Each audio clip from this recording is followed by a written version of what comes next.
සුබම සුබ උදෑසනක් ඔයාලට. ඉතින් අද චූටි වීඩියෝ එකක් අරගෙන තමයි ආවේ. බලමු මොකද මම උදේට හදන්නේ මොනවද කියලා. ඉතින් මම ඉස්සෙල්ලාම වතුර එකක් උණු වෙන්න තිබ්බා. මෙන්න මේ මැකරෝනි එක තමයි මම අද හදන්න යන්නේ. ඉතින් ඔයිල් ටිකක් දැම්ම මම චුට්ටක් නැත්තම් ඒක තැම්බුණාට පස්සේ අර එකට ඇලෙනවනේ. ඒක නිසා මම චුට්ටක් ඔයිල් ටිකක් දැම්මා. ඊට පස්සේ තියෙන්නේ පැස්ටා ටික හොඳට තම්බ ගන්න. ඉතින් මේ මැකරෝනි පාස්තා වගේ දේවල් කන්න චුට්ටක් අපේ හස්බන්ඩ් කැමති නැහැ. ඉතින් මම එයාට වෙනම කෑම හදනවා. ලොකු දෙයක් නෙමේ. පොඩි චුටි දෙයක් තමයි එයාට හදන්නේ. ඉතින් මේ වගේ බිත්තර තුනක් මම ෆ්‍රයි කරලා ගන්නවා. වැඩි දෙයක් දාන්නේ නැහැ ඒකට. ලුණු ටිකකුයි ඊට පස්සේ ගම්රිස් කුඩු ටිකකුයි විතරයි දාන්නේ. මේ බිත්තර ටික ෆ්‍රයි වෙන අතරේ ඉතින් මම හදන්නේ දැන් මැකරෝනි එකට ඕන කරන මික්ස් එක හදන්න. මම අද ග්‍රවුන්ඩ් බීෆ් පාවිච්චි කරන්නේ. ඉතින් හස්බන්ඩ්ගේ මීල් එකටත් ගැලපෙන විදිහට ඒ වගේම මැකරෝනි එකටත් ඇඩ් කරන්න පුළුවන් විදිහට තමයි මේ ග්‍රවුන්ඩ් බීෆ් එක හදන්නේ.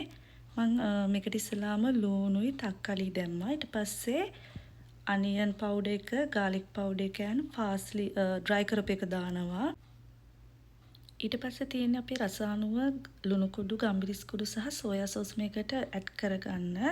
මේ ටිකක් ෆ්‍රයි වුණාට පස්සේ මම මේකට ග්‍රවුන්ඩ් බීෆ් එක ඇඩ් කරනවා.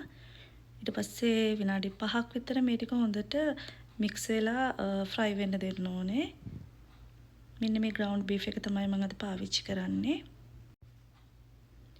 ඉතින් මම මේ මැකරෝනි එකට කඩේ තියෙන අර පාස්තා සෝස් එක දාන්නේ නැහැ. මම ගෙදරම වයිට් සෝස් එක හදා ගන්නවා. ඔයගොල්ලෝ ගොඩක් දෙනෙක් දන්නවා වයිට් සෝස් එක හදන විදිහ. මම ඒ භාජනයේම තියෙන ටික අයින් කළා. ඒකටම හෝල් මිල්ක් ටිකකුයි ඊට පස්සේ බටර් අවශ්‍ය ප්‍රමාණයටයි පාන් පිටි චුට්ටකුයි එකතු කරනවා. ඊට පස්සේ මේක ටිකක් වෙලා යනකොට තික් වෙනවා. මම මෙන්න මේ චීස් මික්ස් එක තමයි දාන්නේ අද. මම ගාව තියෙන මේක. ඉතින් මේකෙන් ටිකක් ඇඩ් කරනවා. එතකොට හොඳට කිරි රසට එනවා. ඉතින් මේ වයිට් සෝස් එක හොඳට තික් වුණාට පස්සේ අපි අර කලින් හදාගත්ත ග්‍රවුන්ඩ් බීෆ් මික්ස් එක දානවා මේකට. මම මේකෙන් ටිකක් අයින් කරා හස්බන්ඩ් කන්නත් එක්ක. ඊට පස්සේ මේ දෙක හොඳට මික්ස් කරලා අන්තිමට අපි තඹගත්ත මැකරෝනි ටික දානවා. මම උඩින් ටිකක් පාස්ලි පවුඩර් කිනුත් තිස්සා. ඉතින් මේ වගේ තමයි අන්තිමට හැදුවාම අපේ මැකරෝනි එක පේන්නේ. ඉතින් අපේ පොඩි දෙන්න හරි ආසයි සාමාන්‍යයෙන් පාස්තා, මැකරෝනි, ස්පැගටි වගේ දේවල් කන්න. ඒ දෙන්නට චුට්ටක් ඒ දේවල් ලේසියෙන් කවා ගන්න පුළුවන් එකයි.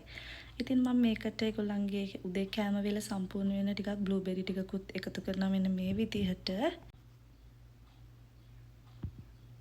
ඉතින් දැන් ඊට පස්සේ ඔයගොල්ලෝ දකින්න මේ හස්බන්ඩ්ගේ ප්ලේට් එකේ අර තියෙන්නේ අර මම හදාගත්ත ග්‍රවුන්ඩ් බීෆ් එකයි එග් ටිකයි. ඉතින් ආයෙ දවසක අපි හම්බ වෙමු ලස්සන වීඩියෝ එකකින්.